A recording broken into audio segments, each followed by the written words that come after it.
So the question is, in the context of international relations, delve into the multifaceted concept of war. Analyze how the definition and understanding of war have evolved over time, considering not only conventional warfare but also the impact of asymmetric conflicts, cyber warfare, and other non-traditional forms of aggression. Explore the role of war in shaping diplomatic relations, international law, and the global order, and assess how modern perspectives on war contribute to the field of international relations. War has been a central part of human history and countries, not to shape in international relations today. Historically, war has been seen as a way for nations to settle disputes, expand territories, and assert power. However, as the world has evolved, so too has the understanding and definition of war. The traditional view of war, where armies clash of battlefields and nations used for control through military might, has expanded to include a wide range of non-traditional forms and conflict. These include asymmetric warfare, cyber warfare, and economic warfare, among others. So, let's see how the concept of war has evolved and its impact on diplomacy, international law, and the global order. So, the traditional warfare. In early centuries, war was primarily a physical and conventional activity. Traditional warfare was marked by large organized armies of states fighting for political and military advantage. The causes of war were often driven by the desire for resources, territorial expansion, or the defense of national interests. This type of warfare was regulated by various international laws, such as Hague and Geneva Conventions, which set out rules for the conduct of war, including how soldiers should be treated and what weapons could be used. The consequences of traditional warfare were clear. Nations experienced shifts in power, boards were redrawn, and empires rose and fell. Diplomatic relations were often shaped by the constant possibility of war, and maintaining a balance of power between states was seen as a key way to prevent large-scale conflicts. During this time, war was seen as an unfortunate but inevitable part of international relations. It defined the global order and influenced how countries interacted on the world stage. Asymmetric warfare.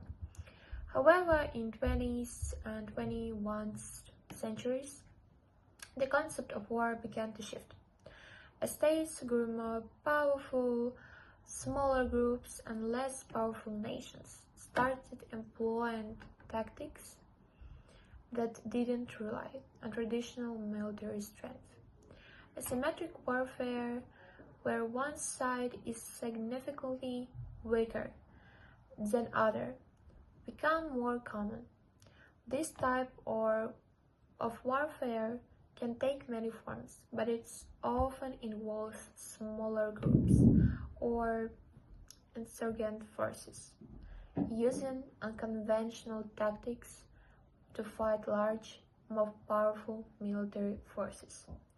A famous example of asymmetric warfare is the Vietnam War, where the North Vietnamese used many tactics to counter the technology superior forces of the United States.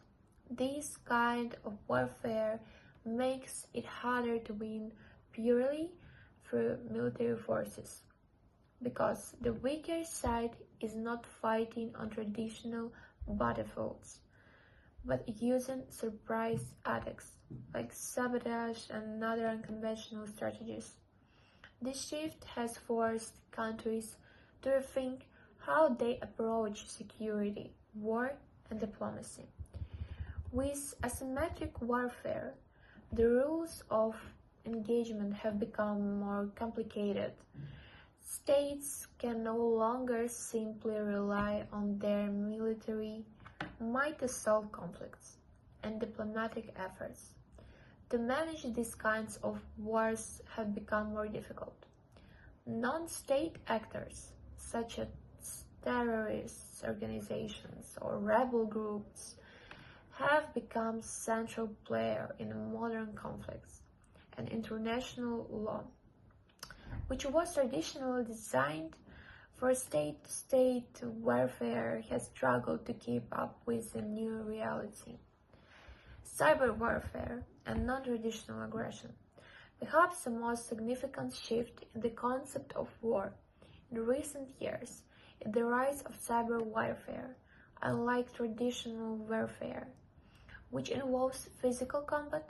Cyber warfare takes place in the digital world. Countries or non-state actors can launch cyber attacks on another country's infrastructure, steal sensitive information, or disrupt key services like electricity, water, and communication water networks. These attacks can cause immense damage without a single soldier stepping onto the battlefield. For example, cyber warfare is the 27 cyber attack on Estonia, where hackers from Russia targeted government websites and banking systems, causing the 2016 USA presidential election, where Russian operatives used hacking and misinformation to influence public opinion. Cyber warfare challenges the very definition of what constitutes an act of war. It raises the question of how we respond to attacks that don't involve conventional military forces. If a country's infrastructure is attacked through cyber means, should be considered an act of war, and how should the victim country respond? Currently, there are no universally accepted rules for how cyber warfare should be handled in international law, which complicates the global response to these types of conflicts.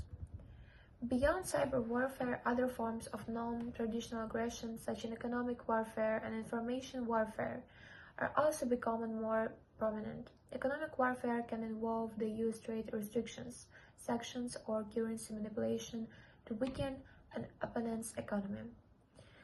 Information warfare, on the other hand, involves the use of media and propaganda to influence public opinion or disrupt political progress. Both of these strategies can be used to achieve political goals without resorting to military force.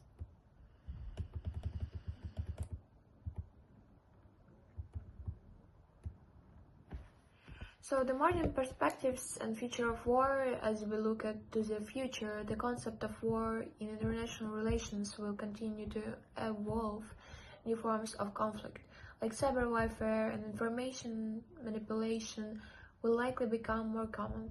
And the question of how to define and respond to these types of aggression will continue to challenge policy markers and international law. Modern international relations scholars now focus on finding ways to prevent conflict and address the root cause of war. Diplomacy, conflict resolution, and peacekeeping are seen as essential tools for preventing war. The goal is to move away from the idea that the war is an inevitable part of international relations, and instead focus on creating systems and institutions to promote peace and cooperation. In conclusion, the concept of war has evolved significantly over time. While traditional warfare between states still exists, modern conflicts and increasingly involving non-state actors and new methods of aggression such as cyber warfare. These changes challenge our understanding of war and require new approaches to diplomacy, international law, and conflict resolution. As the world becomes more interconnected, the focus is shifting towards preventing war and finding peaceful solutions to disputes, making the study of war and international relations more complex and urgent than ever before.